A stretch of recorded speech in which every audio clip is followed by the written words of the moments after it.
After years of talks, July 7, 2019 marks the date when 54 African countries signed the African Continental Free Trade Agreement, effectively making Africa the world's largest free trade area by number of countries since the formation of the World Trade Organization. The goal of this was to establish a single continent-wide market for goods and services across 54 countries, allowing the free trade of movement of business travelers and investments and spur economic growth and development, similar to how the European Union created a single market out of many different individual states. By increasing regional trade, lowering trade costs, and streamlining border procedures, full implementation of the pact would be a huge step forward for Africa, demonstrating to the world that it is emerging as a leader in global trade. And so, what if this giant African market gives rise to a new country? A fusion of all 54 countries into one massive and partitioned state called the United States of Africa. The United States of Africa, or USA in short, would form out of 54 sovereign countries which together cover 6% of Earth's total surface and 20% of its land. As a single country, the United States of Africa would cover a gargantuan area of 30 million square kilometers, definitively making it by far the biggest country in the world, 3 times the size of Canada, the US, and China, and 70% of all of Asia.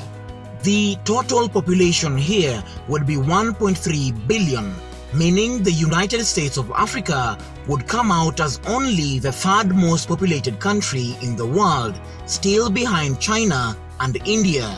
Currently, the planet's population is 7.5 billion and growing every year. By 2050, it is estimated to be close to 10 billion. This population boom will be dominated by the United States of Africa, which would be the youngest country on Earth, with a median age of about 19.7 years. In other words, if you lined up everyone in the United States of Africa by age, the people in the middle would only be 19 years, a whole decade younger than the global average of 30.4 years. As a point of comparison, that is much younger than Germany's 47.1 years or Japan's 47.3 years. Official UN estimates put Africa's population at a massive 4.4 billion people by the end of the century. Staying on population, the most populated city within the United States of Africa would be a mega city called Lagos, currently located in Nigeria, which is the biggest city in all of Africa with a population of over 20 million people. For some comparison, Tokyo, the largest sprawling megacity in the world, has over 37 million, and New York, the largest city in the United States, has a smaller population of just barely 19 million. The best European comparison would be to say bigger than Istanbul, Turkey, and way bigger than London. Other big cities in the United States of Africa would be the Egyptian city of Cairo, with a population of over 18 million, which is bigger than Los Angeles in the US and roughly the same size as Osaka in Japan, and Kinshasa in the Democratic Republic of Congo with a population of 14.3 million, comparable to Moscow in Russia or Sao Paulo in Brazil. Despite their size and population booms, none of these countries would be the proposed capital of the United States of Africa. That privilege would be bestowed upon the city of Addis Ababa in Ethiopia. The city gained international significance as the headquarters of the African Union, where African heads of states currently hold meetings. However, you see, this city holds a lot of historical significance. Unlike many other African capitals, the founding, growth and development of the city are not rooted in colonization, since the country successfully fought off Italians whose efforts to become their colonial masters were rendered futile. The outcome of the Ethiopia-Italian War ensured Ethiopia's independence, making it one of only 2 African countries never to be colonized, and turned Ethiopia into a symbol of freedom for black people globally. The United States of Africa would also adopt a single currency. This step resembles the process of European integration and the agreements worked out there. By 1999, many countries joined the European Union, and the link between the economies was strengthened by creating a common currency, the euro.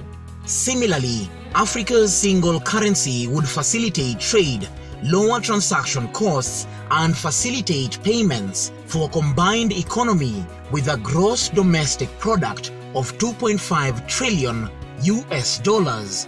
This would make it only the 7th largest economy in the world, barely beating out Brazil's economy, but remain behind those of France, United Kingdom, India, and Germany. The GDP per capita of the United States of Africa would only be $1,997 per year, placing it just above Honduras and Nicaragua, and firmly in the low middle-income economy bracket. Africa is considered to be the most linguistically and ethnically diverse continent on the planet, with estimates putting the number of languages spoken at as many as 3,000 languages, challenging even the largest translation companies to get to grips with all of them. The most common languages are Arabic, spoken by about 17% of the population, mostly in North Africa, Swahili by about 10%, Berber by 5%, and Hausa by another 5%. English, French, and Portuguese are very common, where English is understood by 13% of the population, French close behind at 11.5%, and Portuguese by 3%. This extreme diversity could be a challenge for a united Africa if it did in fact unite, and could potentially pose a greater threat to a sustained unity when considering the viability of a potential united country. Religion is always a major aspect, and for many parts of the world, a dominant religion is necessary for peace and unification. Christians and Muslims would be almost perfectly divided, with each faith claiming about 47% of the continent's population. Traditional African religions would represent about 5% of the population. Christians and Muslims have a long history of conflict with each other, and as a result, countries that have significant numbers of both Christians and Muslims have a greater difficulty in maintaining peace and unity. Take a look at this map showing the ratio of Christians to Muslims in Africa. Muslims dominate the north, while Christians dominate sub-Saharan Africa. Conflicts that have a religious dimension are becoming more common worldwide, and Africa is no exception. However, religion is only one aspect of these conflicts. They can also be ethnic conflicts or conflicts over power or resources. There is no conflict based purely on religion. Basically, one must distinguish between 2 types of religious conflicts. In interreligious conflicts, the conflict parties differ in the religious groups. These can overlap with ethnic identities, and it is clear that heterogeneous societies are more vulnerable to triggering conflicts along these lines. This is different from theological conflicts, which are mostly about religious ideas. For example, radical Muslim groups demand the introduction of strict Sharia law in their areas of influence. Extreme religious and ethnic diversity would pose a challenge in creating a unified Africa where peace could be achieved. At first, it may not seem so, but climate and geography would also play a major role in a unified Africa. If you look at every map, Africa is taller than it is wide, something which has created small but diverse climate zones, creating different cultures throughout the continent. Go to areas where a desert climate prevails, for instance, the Sahara Desert, and you will find less of a cultural tendency towards establishing permanent homesteads, farming the land, and accumulating lots of possessions. Here, the climate does not support that sort of fixed location culture, and you may find a more nomadic lifestyle prevailing. The same climate type means a similar culture can develop and would be a path of most resistance to have people from different cultures get along and coexist with a stronger identity. There is so much more that goes into uniting people to form a country, and we'll just have to wait and see if implementation of the African Continental Free Trade Agreement will make the United States of Africa a reality. I hope you enjoyed watching this video. Please subscribe if you did, and give me a like if you want to see more videos like this. I'll see you in 1 week with another Reason Africa video. Thank you so much for watching. I'll see you next time.